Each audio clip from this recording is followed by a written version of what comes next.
Yo guys, what's up? Muling nagbabalik ang inyong lingkod. Again, Agapito of Gaptivity. So, Thursday night ngayon guys. Friday bukas. And ayun, nakaschedule nga kaming lumuwas, pauwi ng probinsya ng 7 or 8 p.m. So, bali ang dating namin ng province is, I think, 2 a.m. na ng Saturday. So, kung makapagpahinga man at magkaroon na ng extra na lakas at lumuwag na yung oras, papakita ko naman sa inyo guys yung simple wild setup ko doon na outdoor din. Ngayon guys, ang ibabahagi ko naman sa inyo ay yung sagot at opinion ko sa tanong na mahirap nga bang magparami ng gapi ngayong lumalamig ang panahon. At bago nga natin pag-usapan yan, gusto ko lang sabihin na sana napanood nyo na yung last 2 episodes na nilabas ko. Ito nga yung original episode 11 guys, yun nga lang di ko nalagyan ng sequence dun sa title niya. Na sinundan naman itong episode 11.5. Which is itong dalawang episode na to guys is related sa magiging topic natin for today. So with that being said, simulan na natin.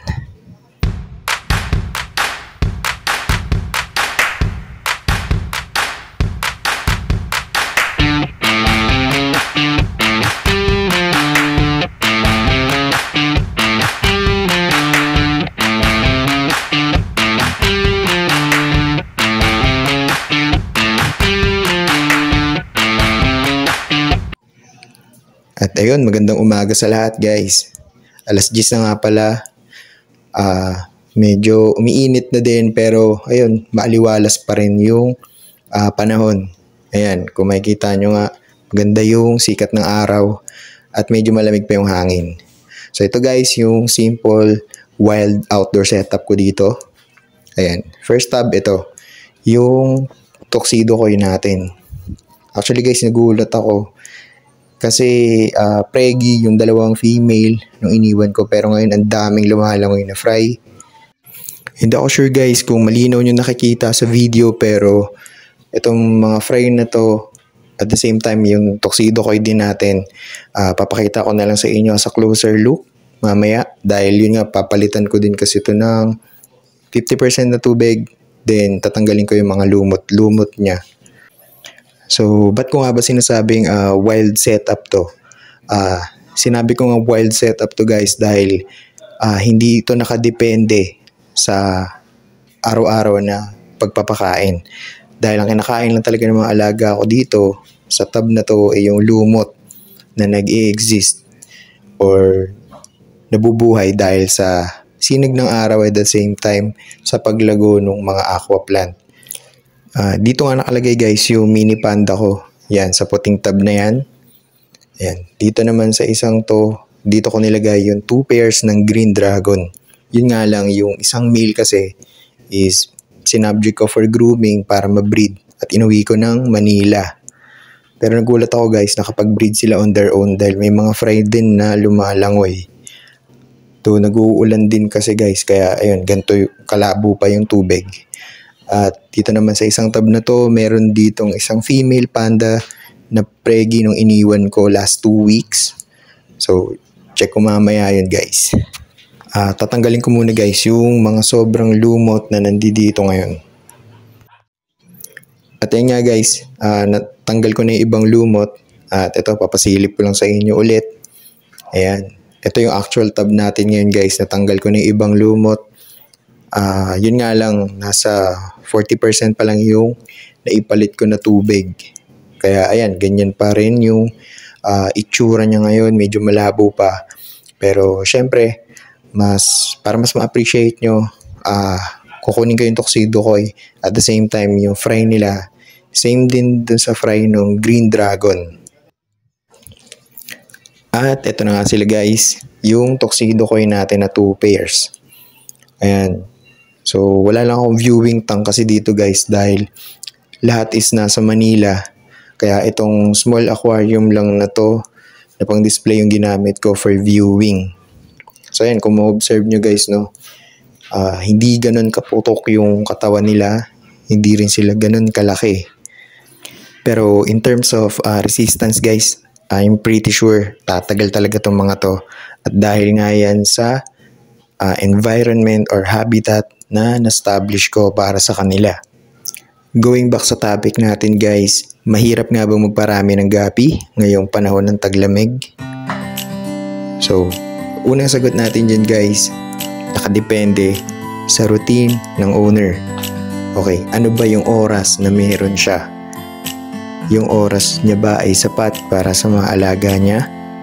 So, bilang isang fish keeper guys, napaka-importante na magkaroon tayo ng balanseng oras para sa mga alaga natin. At syempre, para sa iba pang importanteng bagay na kailangan natin gawin sa araw-araw. So, pangalawa naman guys, syempre yung pagpili ng ideal o naaayon na pagkain para sa mga alaga natin. Kung gusto nyo mag-culture ng live foods, bigyan nyo lang ng oras guys yung pag-culture ng live foods dahil mga alaga nyo rin na magbe-benefit nyan. So kung gusto nyo naman ng stored food, i-adjust nyo lang guys yung natitirang oras na meron kayo para mabalanse nyo yung pagpapakain sa kanila. At yung ikatlo naman guys ay yung kakayahan ng mga hayop sa tulong ng environment o ng habitat na ginagalawan nila. At tulad nga ng tao guys, syempre yung mga hayop, meron din silang sariling diskarte kung paano humanap ng pagkain at kung paano sila mabubuhay. At sa tulong natin bilang tagapangalaga o tagapangasiwa, kailangan lang natin silang suportahan sa pamamagitan ng paggawa ng environment o ng sarili nilang tahanan. At kapag nagawa nga natin yun guys, I'm pretty sure hindi na tayo mamumroblema pa para sa kanila dahil magagawa na nilang magparami on their own dahil lahat ng kailangan nila ay nasa isang lugar na. So ito naman guys, yung fry ng tuxedo coin natin. So tingin ko 4 yung nasa first batch, then the rest is nasa second batch na. At ito naman guys, yung fry nung green dragon natin. Ayan. So sa count ko guys, siyam lahat yung fry, then 2 female na lang yung naiwan. Hindi ako sure pero nawawala yung isang male natin. So siguro kukunin ko yung isang green dragon ko na male na ginugroom ko sa Manila, then iuwi ko dito. Going back sa topic natin, napaka-importante lang na mabalanse natin lahat ng bagay-bagay. Tamang oras, tamang pagpapakain, pagsuporta sa kakayahan ng mga alaga natin, at syempre yung paggawa ng permanente nilang tirahan. At kapag nagawa na nga natin itong mga bagay na to, sigurado ako guys, hindi na tayo mahihirapan maalagaan sila. Okay? At lagi lang din natin tatandaan na ang mga hayop ay may sariling pamamaraan kung paano mabubuhay at kung paano sila magpaparami. Hindi natin sila kailangan pilitin o hindi natin kailangan malungkot kapag lumipas na yung ilang buwan na hindi pa rin sila dumadami, no? Kailangan lang talaga nating maibigay kung ano-ano pa yung mga kailangan nila. Dahil katulad nga ng mga tao guys, kung ang lahat ng mga kailangan natin ay nasa iisang lugar na, hindi na natin kailangan lumisan pa at humanap ng panibagong matitirahan. Dahil lahat ng kakailanganin natin ay nasa paligid na. At dito na nga natin tatapusin guys yung topic natin for today. Pero bago matapos yung video guys, gusto ko lang magpasalamat syempre sa mga bago nating viewers, sa mga bagong followers natin, subscribers dyan. Maraming salamat po sa lahat. Syempre sa lahat ng mga nagbibigay komento na ginagamit ko bilang gasolina. Again, thank you palagi sa inyo. Shoutout nga pala kay Peps Vlog. God bless always sir, ingat palagi sa daan. Shoutout din syempre kay Mr. Adrian Cablitas na nag-sponsor nga nito. Ayan, hindi na tayo masyado mahirapan guys sa paggawa ng video natin. Maraming salamat sir. Ingat din palagi. God bless us all.